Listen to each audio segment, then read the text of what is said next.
Brother Mel, thank you so much for joining us. ወንድሜ ሜል ከእኛ ጋር በመሆን በጣም አመሰግናለሁ። በመጀመሪያ እንዴት ነህ?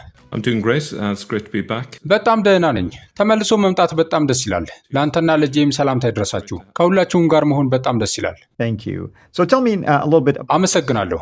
እስኪ ስለዚህ ተረቶችን ማጋለጥ ስለሚለው ተከታታይ ዝግጅታችን በጥቂቱ ንገረኝ። Okay, so I think the main focus this series is to look at the Zoroastrian connections with the beginnings of Islam and how Islam expanded. እሺ የዚህ ተከታታይ ዝግጅት ዋና ትኩረት በእስልምና አጀማመርና እስልምና እንዴት እንደተስፋፋ በነበረው የዞሮአስትሪያን ግንኙነት ላይ ማተኮር ነው ብዬ አስባለሁ። እስልምና ወደ ፋርስ ሲገባ እዚያ ከነበረው ሃይማኖት ጋር ግንኙነት አድርጎ በመንገዱ ላይ ብዙ ነገሮችን ወስዷል። ይህ ቀደም ሲል የነበረውን ማንኛውንም ሃይማኖት ሙሉ በሙሉ ቀይሮታል። ሃይማኖቱን ሙሉ በሙሉ ለውጦ ዛሬ ወደ ሆነበት ደረጃ አድርሶታል። ስለዚህ በጣም አስገራሚ የሆኑ ጉዳዮችን ነው የምንዳስሰው። Wonderful. So what is the first thing that you want to talk about? ድንቅ ነው። ታዲያ አሁን በዚህኛው ክፍል ውስጥ መጀመሪያ ልታወራበት የፈለግከው ነገር ምንድን ነው? እውነት ከልባችሁ የአገልግሎት ተጠናክሮ እንዲቀጥል ትፈልጋላችሁ? የምትፈልጉ በወርሃዊ 50 ብር መዋጮ አብራችሁን አገልግሉ። ተሳታፊዎች ጥቂት ከመሆናቸው የተነሳ መስራት የሚገባንን ያህል እንዳንሰራ እንቅፋት ሆኖብናል። ለመመዝገብ በዚህ ስልክ ቁጥር ማገልገል እፈልጋለሁ የሚል አጭር የጽሑፍ መልእክት መላክ በቂ ነው። ተሳትፏችሁ እጅግ በጣም ያስፈልገናል። ቻናሉን ሰብስክራይብ ያላደረጋችሁም አድርጉ።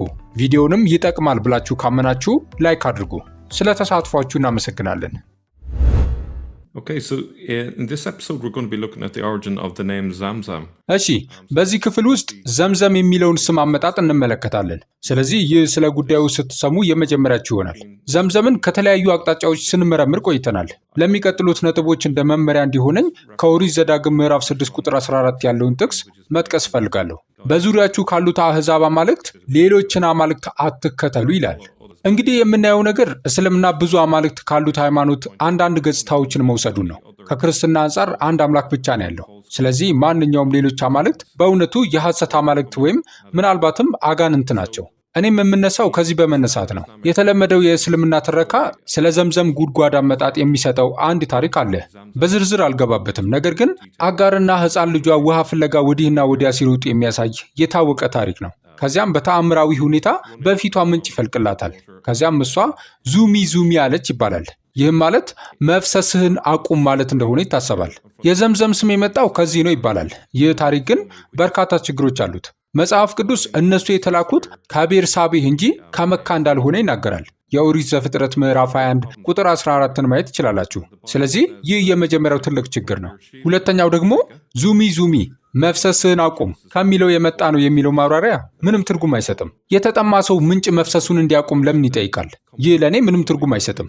ሁሉም ነገር እንግዳ ነበር። ስለዚህ ይህ ማብራሪያ እንደ መሸፈኛ ታሪክ የቀረበ ይመስለኛል።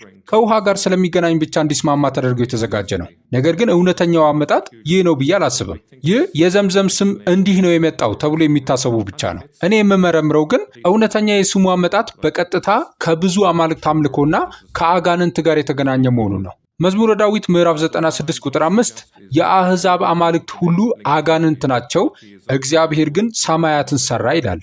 So where I discovered this was really a mid-8th century source. ይህንን ያገኘው ደግሞ በ8ኛው ክፍለ ዘመን አጋማሽ ላይ ከነበረ አንድ ምንጭ ነው። እሱም ትልቅ ፍንጭ ይሰጠናል።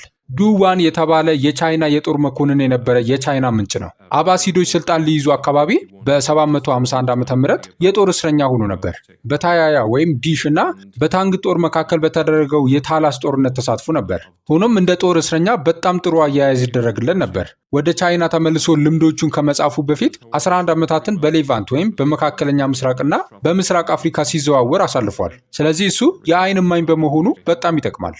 እሱም የጉዞ መዝገቦች የሚል መጽሐፍ ጽፎ ነበር። ይህ መጽሐፍ ግን አሁን ሙሉ በሙሉ ጠፍቷል። እንደ ዕድል ሆኖ ጥቂት ክፍሎች በአጎቱ ዱዩ በተዘጋጀው ኢንሳይክሎፒዲያ ገጽ 192 እና 193 ውስጥ ተርፈዋል።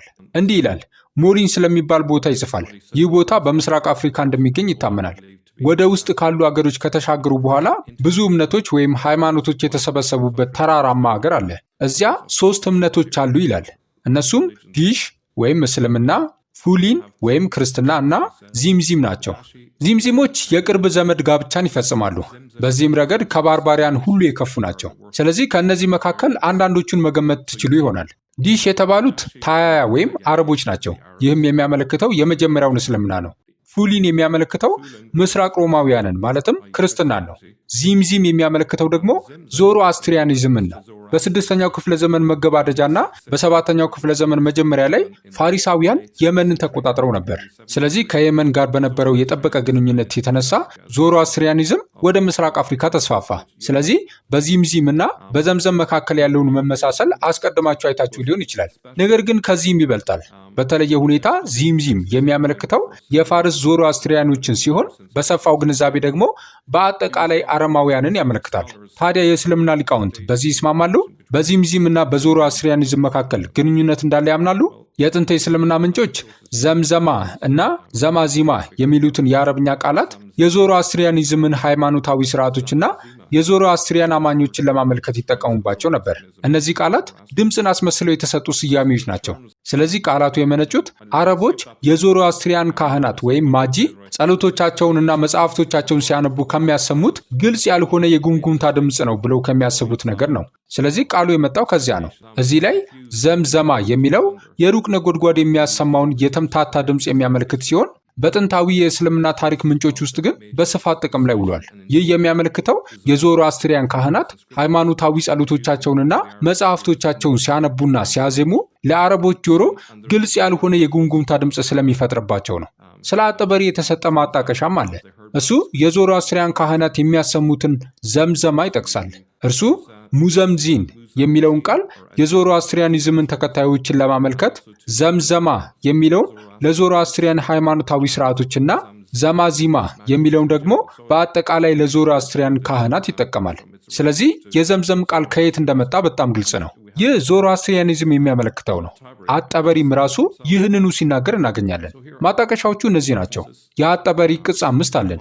እዚያ ላይ ዘምዘማ የሚለው ቃል ከዞሮ አስትሪያን ሃይማኖታዊ መመሪያዎች ጋር ተያይዞ ሲጠቀስ ታያላችሁ። በግርጌ ማስታወሻው ላይ ደግሞ ከዞሮ አስትሪያን ስርዓቶች ጋር የተያያዘውን ሙዘምዚን እናገኛለን። እንዲሁም ከመርቭ የዞሮ አስትሪያን ካህናት ወይም ዘማዚማ አንዱ የነበረ ሰው የሚል ሌላም አለ። ስለዚህ ዘምዘምን ከዚህ የውሃ ጉድጓድ ጋር የሚያገናኙ በርካታ ማስረጃዎች እዚህ አሉ። And we also have, in addition to that, there's a place in Persia called the Zam. ከዚህም በተጨማሪ በፋርስ ወይም ዛሬ በሰፊው የኢራን ግዛት ውስጥ ዛም የሚባል ቦታ አለ። ስለዚህ ዛም የሚለው ቃል ከፋርስና ከዞሮ አስትሪያኖች ጋር ብዙ ግንኙነት አለው። በጥልቀት ስንመረምር ዛም በእውነቱ አረማዊ አምላክ ይኸውም ጋኔን መሆኑን እንረዳለን። ዛም ዞሮ አስትሪያኖች ምድርን ወይም መሬትንና አፈርን የሚገልጹበት የአቬስታን ቋንቋ ቃል ነው። በዞሮ አስትሪያን ባህል መሰረት ምድር እንደ ቀዳማዊ አካል ትታያለች። ዛም በተባለ አነስተኛ አምላክም ትወከላለች። እሱም የምድር መግለጫ ነው። ታዲያ የዚህን ቃል አመጣጥ ስንመለከት ይህ በጣም አስደንጋጭ ነገር ነው። ስለሱ ትንሽ ተጨማሪ ነገር ብንል ዛም ምድርንና የተፈጥሮ እናትን ያመለክታል። ከመካ ጋር የተገናኘው ጋኔን ዛም ብቻ አይደለም።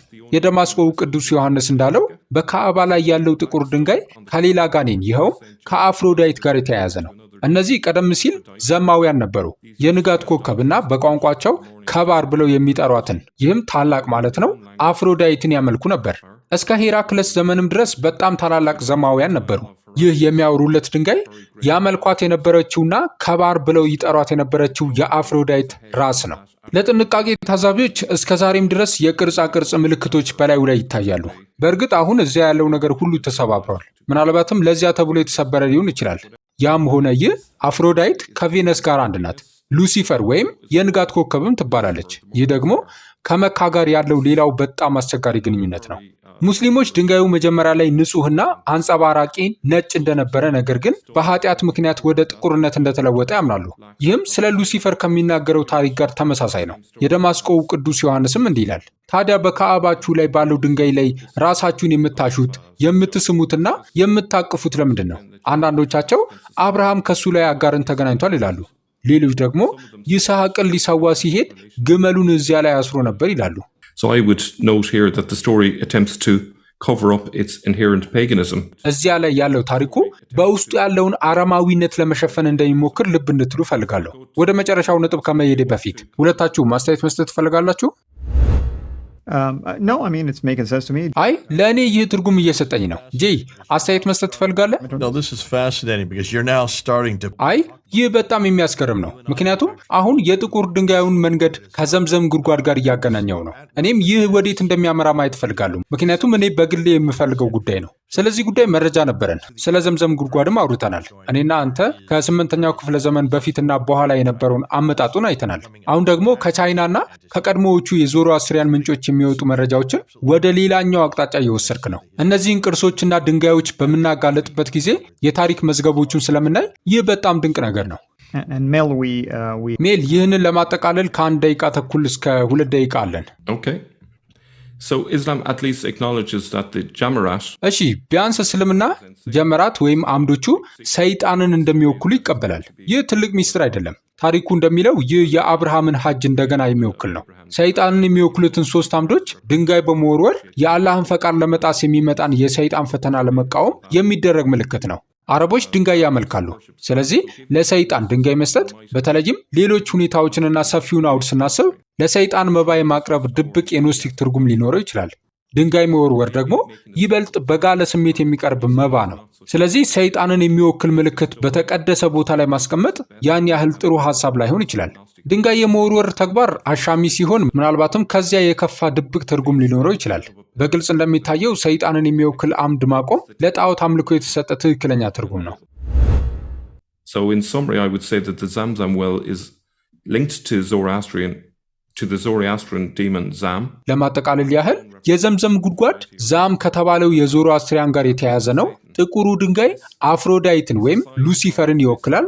ጀመራት ደግሞ ሰይጣንን ይወክላል እላለሁ። ይህ ማንም ከዚህ በፊት በዝርዝር ያላወራበት የታሪኩ ገጽታ ነው። በእርግጥ እዚህ የሚፈጸሙ ስርዓቶች ብዙ ደረጃዎች ስላሏቸው ይህ ድብቅ ገጽታው ነው። አብዛኛው ሙስሊም በዚህ ጉዳይ ላይ ንቁ እንዳልሆነ ግልጽ ነው። why am I not surprised? Why am I not surprised, brother? ታዲያ ለምን አልገረመኝም ወንድሜ? ይህ በግልጽ የዚህን ሃይማኖት መስራች ማንነት የሚናገር ነው። ጄ የመጨረሻውን ቃል ለአንተ ሰጣለሁ። Demon, Satan, Lucifer, not very popular. ጋኔን፣ ሰይጣን፣ ሉሲፈር እነዚህ ተወዳጅ ቃላት አይደሉም። ሜል አንተም በጣም ተወዳጅ የምትሆን አይመስለኝም። ይህንን ይፋ ማድረግ ስትጀምር የሚያስደስት ይሆናል። ምን አይነት ምላሽ እንደምናገኝ እናያለን። ዋው ይህ ታላቅ ግኝት ነው። ሜል በጣም አመሰግናለሁ። አንተ ሁልጊዜም በጣም ውድ የሆኑ እንቁዎችን ይዘህ ትመጣለህ። በዚህኛው ሁኔታ ግን እንቁ ከማለት በላይ ናቸው። Amen. And speaking of stones. አሜን። ስለ ድንጋዮች ካወራን ይህ በእርግጥ የከበረ ድንጋይ ነው። ሜል አመሰግናለሁ። ጄይ አመሰግናለሁ። የሚቀጥለውን ዝግጅት እንጠብቃለን። እስከዚያው የተባረከ ቀን ይሁንላችሁ። እውነት ከልባችሁ ይህ አገልግሎት ተጠናክሮ እንዲቀጥል ትፈልጋላችሁ? የምትፈልጉ በወርሃዊ 50 ብር መዋጮ አብራችሁን አገልግሉ። ተሳታፊዎች ጥቂት ከመሆናቸው የተነሳ መስራት የሚገባንን ያህል እንዳንሰራ እንቅፋት ሆኖብናል። ለመመዝገብ በዚህ ስልክ ቁጥር ማገልገል እፈልጋለሁ የሚል አጭር የጽሑፍ መልእክት መላክ በቂ ነው። ተሳትፏችሁ እጅግ በጣም ያስፈልገናል። ቻናሉን ሰብስክራይብ ያላደረጋችሁም አድርጉ። ቪዲዮንም ይጠቅማል ብላችሁ ካመናችሁ ላይክ አድርጉ። ስለ ተሳትፏችሁ እናመሰግናለን።